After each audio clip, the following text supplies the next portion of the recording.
Hello everyone, welcome back to my YouTube channel. This is Nehati from Sri Venkateswara College of Engineering, and today I'm here with a video on functions in discrete mathematics. So we'll be seeing how function works and what are functions in this video. So first, we have the contents for today, and in that we'll be seeing about introduction, that is what is function, examples for functions, and what is the importance of function. Then we'll be seeing about domain, range, and codomain. After that, we'll see the types of functions. Types of functions are there are three types of functions. First is injective or one-to-one function. Then we have surjective onto function, and we have bijective function. We'll be seeing about these three composition of functions we have after that. Then we'll be seeing inverse functions, identity functions, polynomial, exponential, and logarithmic function. What are those and their graphs, how it comes. Then we have monotonicity and periodicity. And then we have the application, and then we'll conclude with the conclusion. So first, what is function? A function assigns exactly one element of a set to each element of another set. So if we have two sets, set A and set B, function assigns the elements of set A to the elements of set B. This is function. Functions are rules that assign one input to one output. The function can be represented as f A to B, where A is called the domain of the function and B is called the codomain of the function. So we have set A and set B. Set A will be the domain and set B will be the codomain. And the elements of set A is assigned to elements of set B. This is function. Examples for function are we have linear functions, quadratic function, exponential functions, etc. There are many other types of functions like logarithmic function, polynomial function, exponential function, etc. Now, importance of function is functions are fundamental in various areas of mathematics and computer science, providing a way to describe relationship between sets. So, as I said, there are two sets. The elements of set A is assigned to set B. So, this provides a relationship between the sets. This is the basic introduction for functions. Now coming to what is domain, codomain, and range. Domain of a function is the set of all possible input values that the function can accept without causing any issues. The issues can be like division by zero or taking root of a negative number that won't come, but the all possible set of all possible input values that the function can accept, that is known as domain.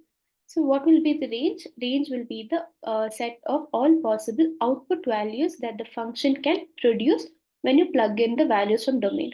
So domain are the set of all possible input values that can be taken without causing issue, and range will be the set of all possible outputs that can be given for the domain for the input values. And what will be the codomain? Codomain is the set of all possible outputs of the relation or function. Sometimes the codomain is equal to the range of the function. However, the range is a subset of codomain.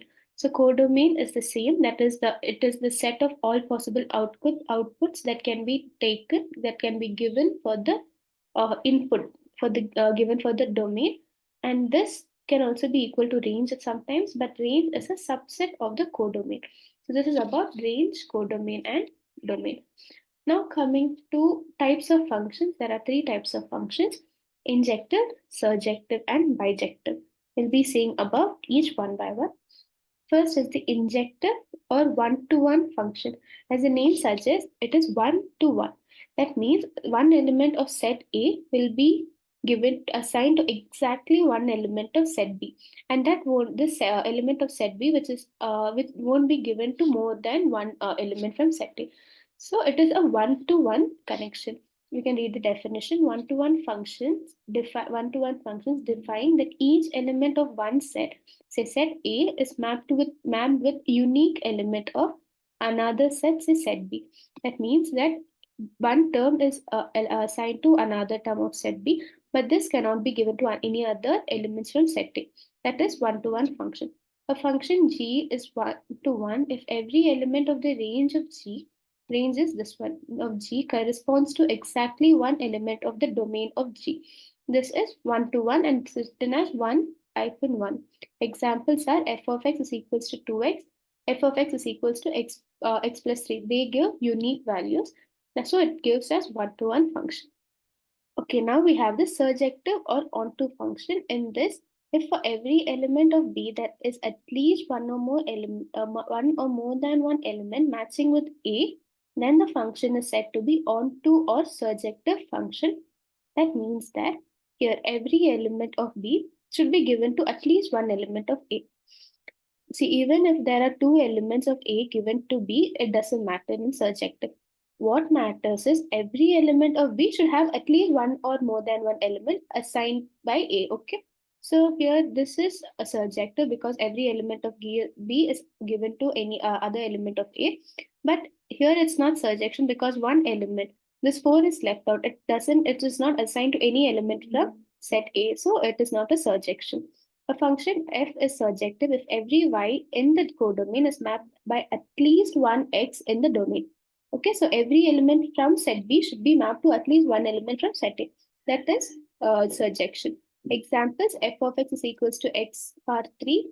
Okay, and f of x is equals to x minus 1. That can be the examples for surjection.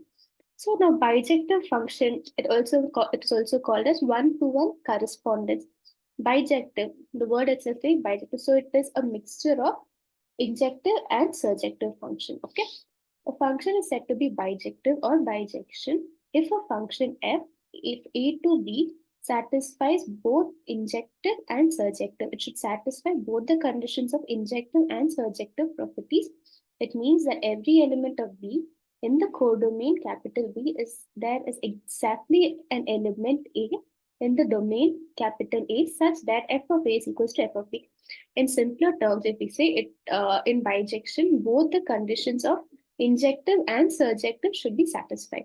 So now if we have A, see here all the elements for injective, if we're seeing the injective property, every element is connected to a unique element. See, A is connected to 4, B is connected to 2, C is connected to 1, and D is connected to 3. There's no extra connections. Every element of A is connected to a unique element in B. So that is first property. Injective property is satisfied. Then the surjective property, every element of B is connected to at least one element of A. There's no element in B that is left out which is not connected. So every element is connected here. That means even the surjection property is satisfied. So it is known as a bijective function. Examples are f of x is equals to x and f of x is equals to 2x plus 1. That can be two examples for this bijective function. Coming to this difference, this is difference as we already saw in the previous slide. Function that always maps the distinct elements of its domain to distinct elements of its codomain. The distinct elements of the domain to distinct elements of codomain. It is also known as one-to-one. You can see here, every element is connected to a unique element. Now for surjective, a function that maps one or more elements of A to the elements of B. So here B, both the elements of B are connected to at least one element in A. So that is known as surjective function. It is also known as onto. Bijective, a function that is both injective and surjective. So that is bijective and it is also known as one-to-one correspondence function. So you can see here, every element of A is connected uniquely to unique elements of B, and also all the elements of B are connected to at least one element of A. That is bijective. These are the three types of functions.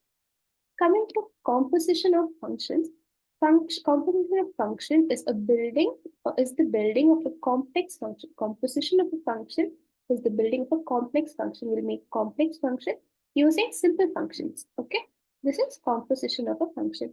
It is a process of combining two or more functions into a single function. So we combine two or more functions into a single function, and that is the building of complex function using the simple functions. Okay. So let f be a function a to b and g be a function b to c, be two functions. Then c, f is a function from a to b and g is a function from b to c. Then the composition of f and g denoted by g of f. We can call it as g of f is defined as the function g of f where a to c function from a to c. Okay, this is g of f from a to c given by g of f of x is equals to g of f of x. The composition of f of x also we can call is equals to g of f of x that for all x belongs to a. So for all x belongs to a, f of x is equals to this one, g of f. G for all x belongs to a, function a to g of f is a function a to c given by g composed of f of x is equals to g of f of x for all x belongs to C. That means that if f is a function from A to B and we have g is a function from B to C, we can tell that g of f of x is a function from A to C where x belongs to A, for all x belongs to A. That is composition of function. Coming to inverse of function. Inverse of function or anti-function is defined as a function which can reverse into another function. So in simple terms, if we say if f takes f, if any function f is a function that takes x to y, then inverse of x, what it will do is it will take y to x. So that is inverse of function. In simple, it is denoted by if a function f or capital F, small f or capital F, then inverse of that function will be denoted by f power minus 1, that is f inverse, or capital F power minus 1. Here we can see f is a function 1 to a, 2 to b, 3 to c, 4 to d, and f inverse will be the opposite inverse of it, that is a to 1, b to 2, c to 3, d to 4. That is above inverse of a function. So now if a function f of x is equals to x plus 2, inverse of that will be f inverse of x is equals to x minus 2. Here g of x is 2x and g inverse of x is x by 2. This is inverse functions. Okay, now coming to identity function. Identity function is a function which returns the same value which was used as an argument. Here this is the argument. Okay, so we'll get an identity function. What happens is if x is given as input, the function of f of x will return x as output. If x is the input and x is the output, both are the same, that is called as identity functions. Here you can see 1 is given as argument and we're still getting 1 as output. 2 is given, but still 2 is output. 3 is the input, 3 is the output again. So these are known as identity functions. If f is a function, that then identity relation for argument x is represented as f of x is equals to x for all values of x. This is the identity function. Now coming to polynomial functions, there are examples: polynomial, logarithmic, exponential. All these are examples for function. So polynomial functions, we know what is polynomial. Okay, so that is linear. We have types of polynomials, that is linear, quadratic, cubic. Linear is this one to the power x to the power 1. Quadratic is when x power 2 will come, and cubic will be, the degree will be 3. That time it is known as cubic. So polynomial functions involve terms with variables raised to non-negative integer powers. Yes, it is non-negative integer powers. If for a quadratic, if we write ax power 2, ax square is non-negative integer power combined with constant coefficients. Okay, the others are coefficients. So f of x is equals to mx plus c, where m and c are constant. That is, these are basically polynomials itself. So quadratics, we can tell f of x is equals to ax square plus bx plus c, where a, b, and c are constants. Cubic, f of x is equal to ax power 3, that is ax cube plus bx square plus cx plus d. So that is cubic polynomial. So about polynomial functions. Coming to exponential and logarithmic function. Exponential functions express rapid growth or decay, while logarithmic function provides inverse relationship, measuring the power to which a base must be raised to achieve a given value. This is about exponential and logarithmic. You can see an express rapid growth in exponential, and logarithmic. What it does is it measures the power to which the base should be raised to be given to achieve a given value. That is about logarithmic functions. Now coming to monotonicity. Monotonicity is nothing but functions which are known as monotonic. If they functions are known as monotonic if they are increasing or decreasing in their entire domain. Importance of this is understanding function trends. Okay, so we can see here the function keeps increasing. That is known as monotonicity, and it keeps decreasing. So either it keeps increasing or decreasing in the entire domain. Then it is known as monotonicity. Okay, this is about monotonicity. Coming to periodicity. Periodicity means a periodic function is a function that repeats its values after regular interval. Periodicity. Periods mean this is one time interval, that is a period. So after that, after this thing, it is repeating again. See, we're starting from here, we go till here. This is one period, and after that, again it's repeating. The same thing goes on. So this is known as periodicity, and applications are signal processing and wave function. This can be used for many other things as well. Now coming to real world application, where the functions are very important and can be used in many fields. Okay, so for example, we have the graph theory, computer science, probability and statistics, combinatoric, combinatorics. Okay, so these are some examples. Okay, there are many more real world applications. These are few. Okay, what is graph theory? It represents and analyzes relationship between objects. Okay, we will analyze the relationship between objects. For that, functions can be used.